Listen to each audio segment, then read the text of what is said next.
joining us to talk a little college basketball. Hello, Sean. Just a reminder to hit like and subscribe, and also the bell if you want to be notified every time we post a new video. Talk a little college basketball as promised. Let's start with Florida State and Duke. The number 8 Seminoles are dogs in this one. 8.5 is the number I have.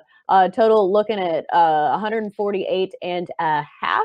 Number 7 Duke, of course, coming off that thrilling overtime win over Carolina, which UNC was not ranked. Yes, it was a rivalry game, but it's not a game that Duke was supposed to even be close in. So initial thoughts on this Florida State-Duke matchup. That's a big matchup in the ACC. Oh, yeah. I mean, listen, you talked about the NC game and, you lose a big-time player and your season falls apart. But listen, he's back. They're playing better. And then you see a big battle. And now you got Duke. Not only do they battle back in that game to force overtime, I mean, on a crazy shot and win it the way they win it. And now you're going to come here and lay 8.5 to a pretty good Florida side. I mean, it could be a square play, but I just have to take the dog here just based on the way Duke's come out of the Saturday game. I mean, that's how, what do you got in the tank after that?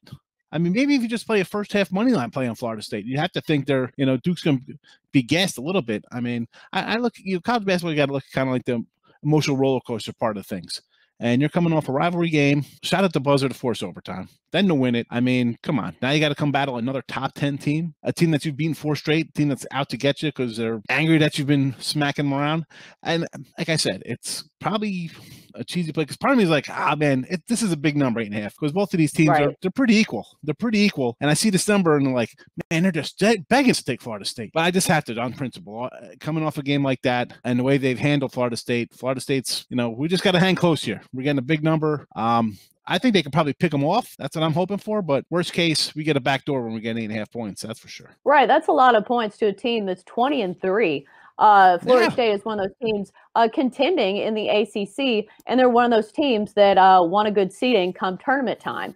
They're definitely not a team that's just middle of the pack ACC. They're contenders. Yeah, but listen, you filter in that they've lost 4 straight to Duke, and that adds a lot to it because. Again, you face these guys too, and in a tournament sometimes 3 times a year. Sometimes teams kind of own a team, and just because you think they're going to come out and they're due for a win and revenge and all that kind of stuff, doesn't mean it's going to happen. That's again why we're looking at a big 8.5 number here. Sometimes a team just got your number, they know how you play, and that's that. But again, 8.5. This isn't 3 where you're like, we're talking 8 points. Again, you're off a crazy overtime game like that. It's like a college football. Alabama's playing LSU, and the next week they have Arkansas. It's going to be a drop down because they're still laying 35 points, but where's the motivation? A lot of motivation for Florida State. Duke's got to be a little winded to get back up. I mean, that's just a big number. That's plain and simple. Big number, again, and off that overtime game. I just got to play it on, just the way the ebbs and flows of basketball go.